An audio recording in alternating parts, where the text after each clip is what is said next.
Why? Why? Tell me, please, why? That's probably the question that you're answering. Why do we have to go through all of this lipid theory? Why do we have to sit in on these lectures about these fats? I'm never going to work with fats. Well, the issue is that it's just really not involving chemistry only, it's actually involving every bit of our lives. And this information filters off into biology, it filters into physics, it filters into biochemistry, it filters into chemistry, and it will filter into maybe a potential job employer as well. So I want to take a look for a few minutes with the cell membranes. Cell membranes are very important, and in the previous video we discussed these things called phospholipids. And we said that phospholipids are basically a head, and off of this head we get these tails that come off of these groups. And one of these tails will probably have an O, a P, a double bond O, an O down here at the bottom.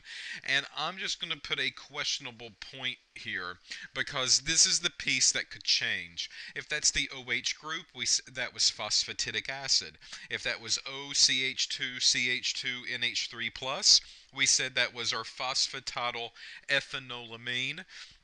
If that was an OCH2CHNH3 plus COO minus, well, that's our serine amino acid, so that's phosphatidyl serine. You get the picture.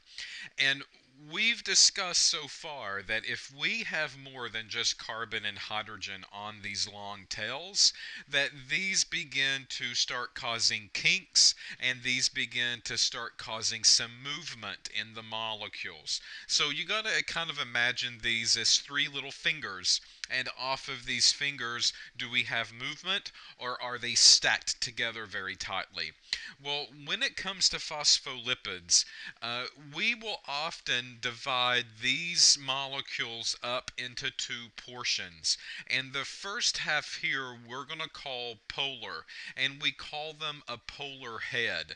Now, you're looking at the carbon backbone, and you're looking at carbon, carbon, carbon, and hydrogen.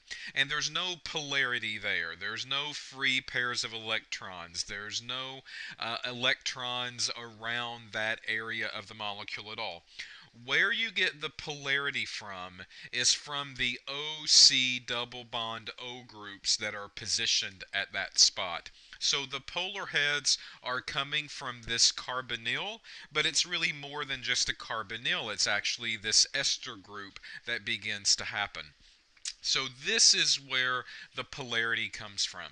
So we get these polar heads, and all of these polar heads, if there's a number of them, will tend to want to hang out together, right? This goes back to general chemistry back in the day where we discussed this whole thing of like dissolves like. So we've got a polar head, it will prefer to hang out with other polar heads.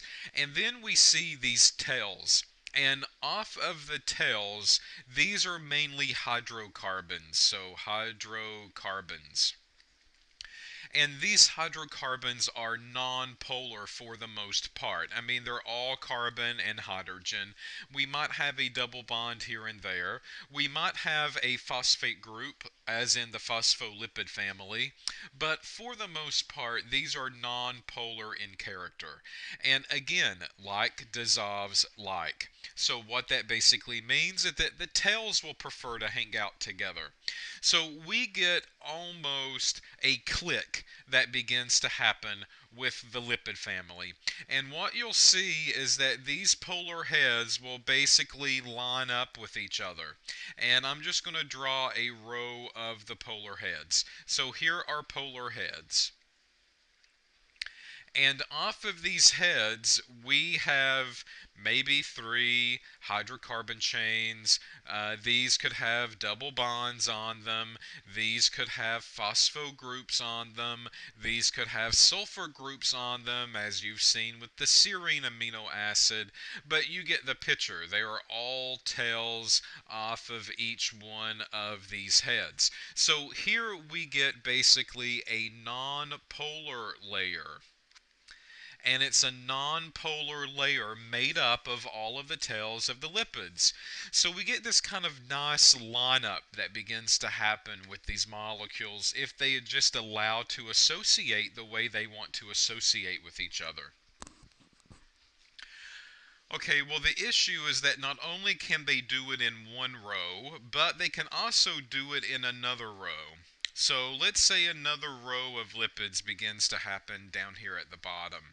So here's a row of lipids. Here are the polar heads that we begin to happen. And then these individual lipids, well, they have polar tails on or non-polar tails on them as well. And basically what that means for you is that these non-polar tails will pick up, there's other non-polar tails in solution, and they will point in that direction because, again, they all want to hang out with each other.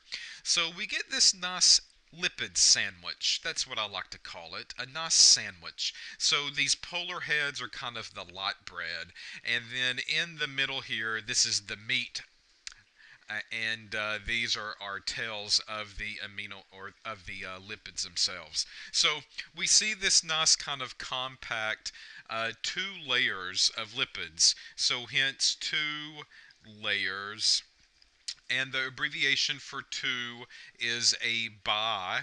That we like to use here. So we call this a bilayer, and we call this a lipid bilayer.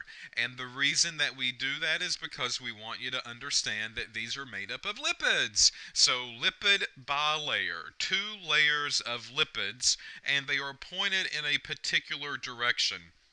Lipid bilayers are very important, and the reason that lipid bilayers are important is because these are typically making up your cell walls. So cell walls are made up of these lipid bilayers. So cell membranes, very, very important for us to understand how those work. Now, there's something else that goes into a lipid bilayer, and this is a structure that we haven't talked about that much, but this is a structure that is scattered sporadically throughout these bilayers, and this is cholesterol. So if we take a look at cholesterol much later on, and we will, we have to go back and understand that this molecule is also sandwiched in this lipid bilayer. And the more of these groups and the more of these things that we can sandwich into the lipid bilayer, the more wiggle room that they begin to happen. So the whole point of a cell membrane is to keep things out and to keep things in, right? That's kind of why the wall is there. But every now and then things can escape through and they can travel across because this thing is not completely solid. So we do have some porous membrane that can happen here that will allow these molecules to kind of travel across this lipid bilayer and come in the cell or maybe go out of the cell. And this is very important, especially when we begin to talk about other biological molecules in the upcoming weeks. So we need to keep in mind this cell membrane. What is it made up of? It's made up of lipid. Well, what is that lipid? It's a polar version and a non-polar version.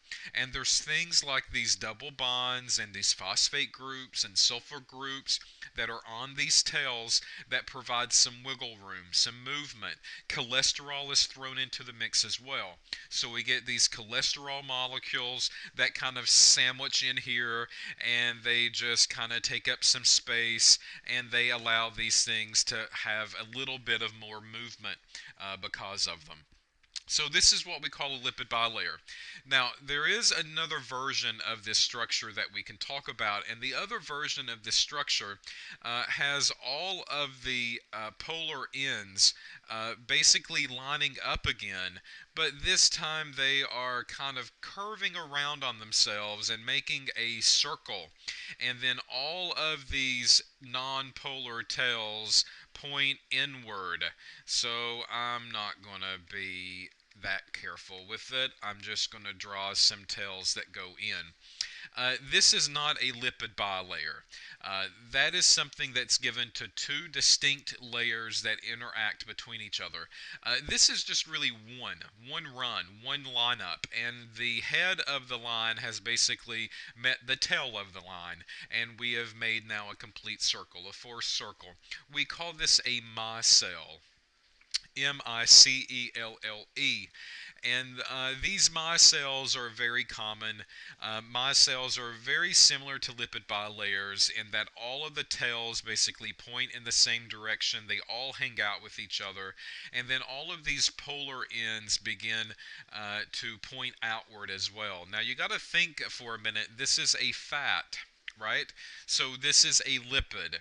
And when we take something like oil and water and we shake it up, we often see oil droplets that can happen in the water environment. And these droplets are due to the micelles that begin to form with them. So the oil basically is a lipid. And we said that lipids have polar ends and they have nonpolar ends. And these lipids basically will order themselves up and they will take on maybe sometimes this thing of a micelle layer or micelle bubble, and they begin to push all of their tails inward and all of their polar heads outward. And when that begins to happen, we see these oil droplets that are in solution, and that's why we see that phenomenon happening. Notice that those bubbles, they don't really stay around. Those micelles could meet another kind of lipid area somewhere along the course of the way, and they form a bigger bubble, and they can maybe form bigger bubbles and maybe go into complete oil layers if they find enough of the same type of compound that they can interact with. So this is the story for a micelle, and this is the story for a lipid bilayer. This is something that you're going to have to discuss, right, on the upcoming test. What is the difference between a lipid bilayer and a micelle? And now you've got enough information to kind of describe some of the differences between them. The fluidity of the cell membrane, keep in mind, that is able to move, the fluidity, how much can it move, is based on what the fatty acid tails are made up of. So the more double bonds, the more phosphates again, the more fluidity that that cell membrane will showcase for you. All right, so this kind of sums up cell membranes. It sums up lipid bilayers. And in the next video, I want to talk about the importance of another lipid, and that's a vitamin. And we're going to kind of relate that vitamin to these lipid bilayers because something kind of magical happens here. And it could be kind of the fountain of youth pill if you're careful. So in the next video, we'll talk about the importance of this vitamin. Stay tuned.